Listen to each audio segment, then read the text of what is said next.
I met Eva through the work of the Jamaican Canadian Association. Those days we were just starting to organize.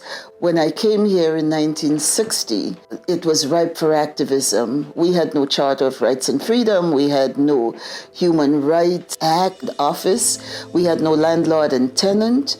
We had no police community relations working for us. We had no education, school board, parents working together. Even when Jamaicans came to Canada at first, with housing and that, it was bad. You couldn't get places to live, and they would tell you it's vacant, but by the time you get there and they see you, they'd be saying it's already taken. Sometimes the only way we made the system listen was really through what could be called confrontation. You had to show the evidence, and you had to say, come, let me show you. Those days, the schools were not open to the public. Teachers didn't want didn't want the community come and sit in their classroom and touching the chalkboard or using their books. And so it was a lot of activism that caused the system to open up. To have a Black woman say, I want to start something. I want to do this. There wasn't a lot of confidence that we could accomplish something. I miss her. I mean, it's 25 years, it's a long time. My mother was a very generous person, thoughtful, kind. She was very proud. She was proud of her heritage, being a Jamaican, being a Black woman. After Eva's death, she was so sadly missed because of all the things she used to do and her drive and energy and passion. Eva was very, very interested in youth and what was happening to them. That was one of the reasons, I think, why Eva worked with the North York School Board at Vanier Secondary, because she was the one that was able to go in and work with the kids, and she could get to them what some of the teachers couldn't do. Her mission was to make sure that none of these children fell through the cracks, and that we as a community had a responsibility to help them, to nurture them, to provide openings for them. Her focus primarily was Black youth. That was her focus. That's what she wanted. That's where she saw the need. Unlike most people, most immigrants who come to Canada, people from the Caribbean, especially Jamaica, does not move as a family. So they leave their kids with their grandparents because we are going to send for the boys and the girls next year. Next year turn into 2 years, 3 years. The kids down there are growing. 5 years later, or 4 years later, she's able to take up the oldest girl. They come and they meet a new family. Some of these parents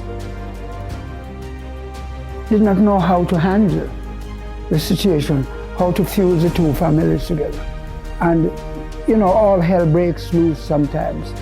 It moved from one thing to the other as she saw the need and realized that these children weren't going to do well in school if they didn't have a stable home life. She was very tough, very strict. And she was also very strict with parents. So I'll say to her, so-and-so didn't come last week, or so-and-so had to leave early or whatever. And she'll go right after the parent. Fearless. She was smart, but she was fearless. There was a rule in my family. What hurt one of us hurt all of us. And that attitude I have taken with me, and I have helped the kids to understand, whether you're from Jamaica, whether you're from Trinidad, or you're a Canadian, you are all in the same boat. Therefore, what hurt one of us hurt all of us. If I had to put it into one word, what Eva's means to me, I would use the word impact.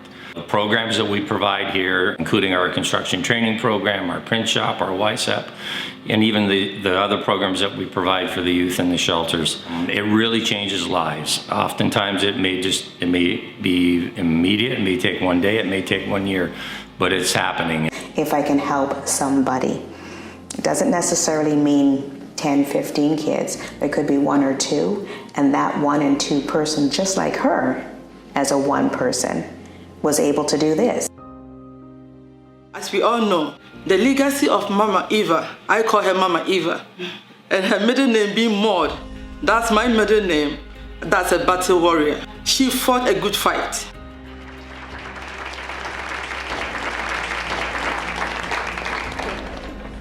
Well, we're very proud of the accomplishments so far. When my mother passed away in 1993, she was aware that it was happening. She didn't see the actual structure of the building completed, but she did see part of it. Who would have thought that there would be 3 buildings? I mean, we knew about Eva's, we didn't know about Satellite and Phoenix, so it's great. Eva's provides opportunities for youth to venture out and transition on their own. Eva's about reconciling people together. Eva's is caring and believing and showing youth their worth. Eva's is love. Eva's is inspiration. Eva's is hope, opportunity. Eva's is a place where you can find community. Eva's to me means taking the initiative to end homelessness for youth.